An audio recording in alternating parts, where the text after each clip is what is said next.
At that same year, Allah subhanahu wa ta'ala destroyed Abraha and his army.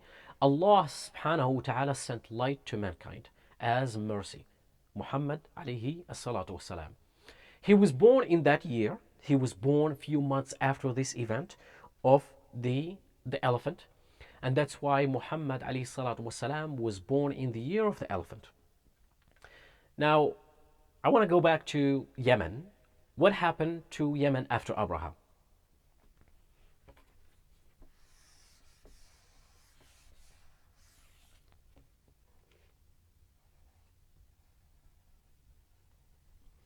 Now, two of the children of Abraham led Yemen, and then later on Yemen was taken over by Khosra, the Persian emperor, or we should say in Arabic, Kisra. So Yemen was taken over by Kisra or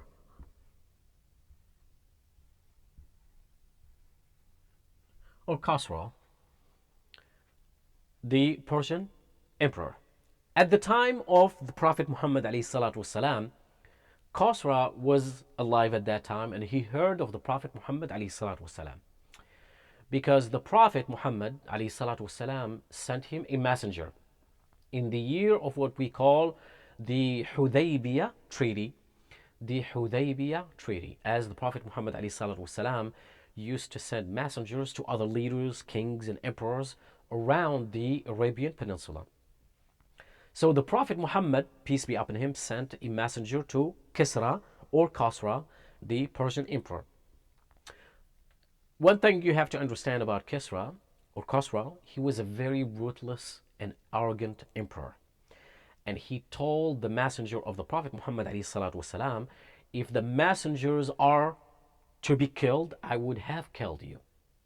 So what did he do instead? He sent a letter to his governor. Because remember, Kisra was in Persia. At that time, it used to be called a Sasanian Empire. Kisra was in Persia. But in Yemen, since Yemen is under the rule of Kisra, of the empire, the Persian Empire, he had a governor. So he sent a letter to his governor in Yemen. So Yemen had a governor by the name of Badan.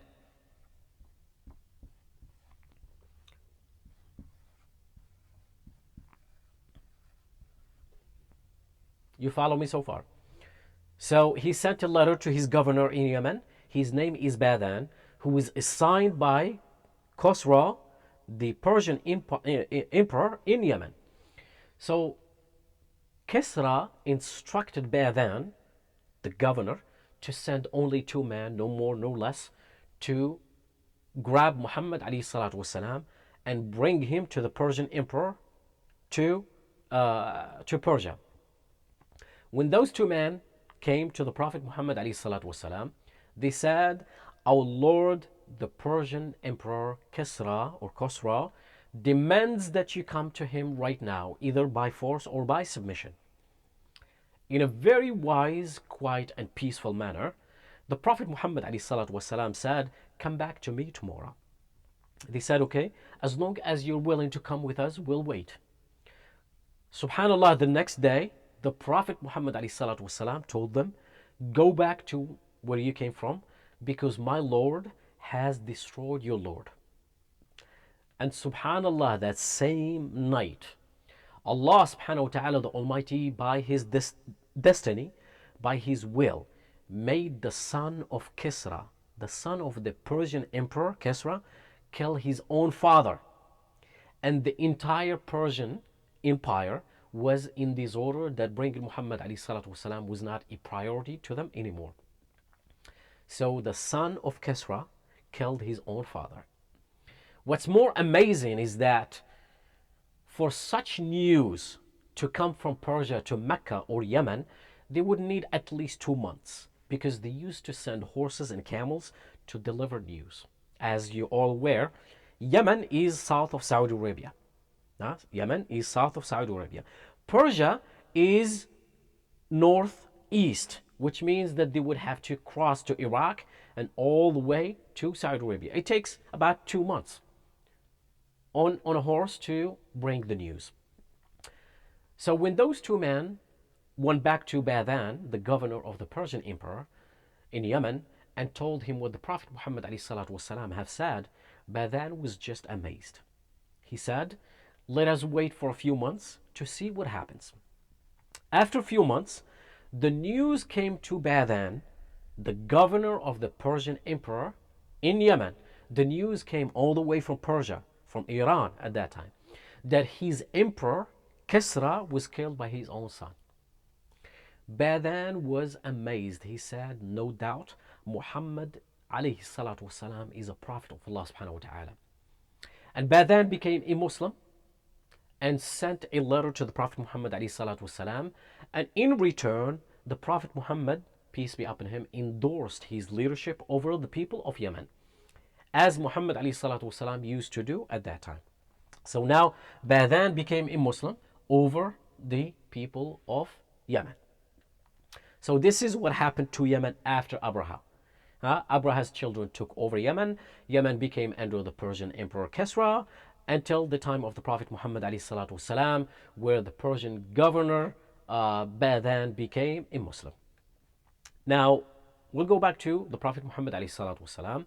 He comes from the greatest of the descendants.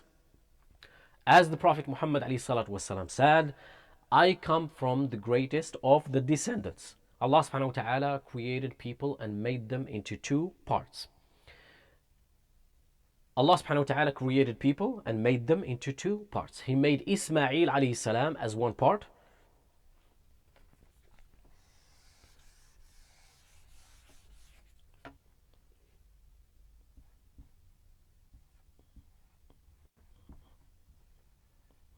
So we have our father Ibrahim alayhi salam, and from Ibrahim alayhi salam we had Ismail,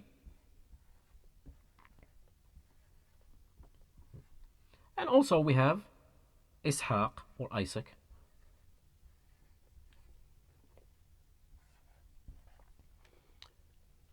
The Prophet Muhammad alayhi salatu wasalam is from the descendants of Ismail alayhi salam.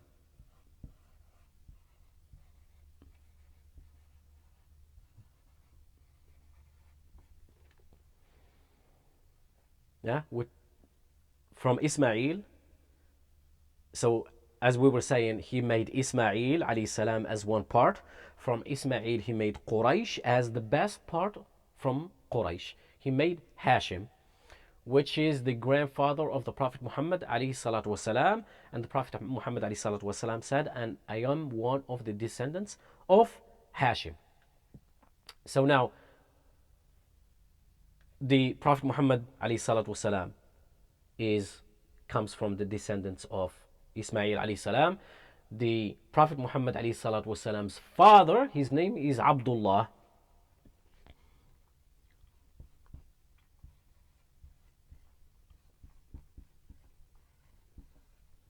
The Prophet Muhammad alayhi salatu wasalam's father, his name is Abdullah.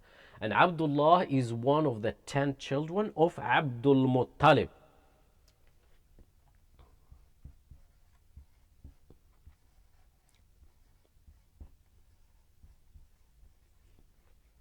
Abdul Muttalib is the grandfather of the Prophet Muhammad alayhi salatu wasalam. Abdul Muttalib is the son of Hashim.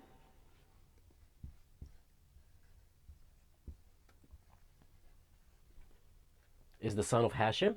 And who is Hashim? Hashim is the son of Abdul Manaf.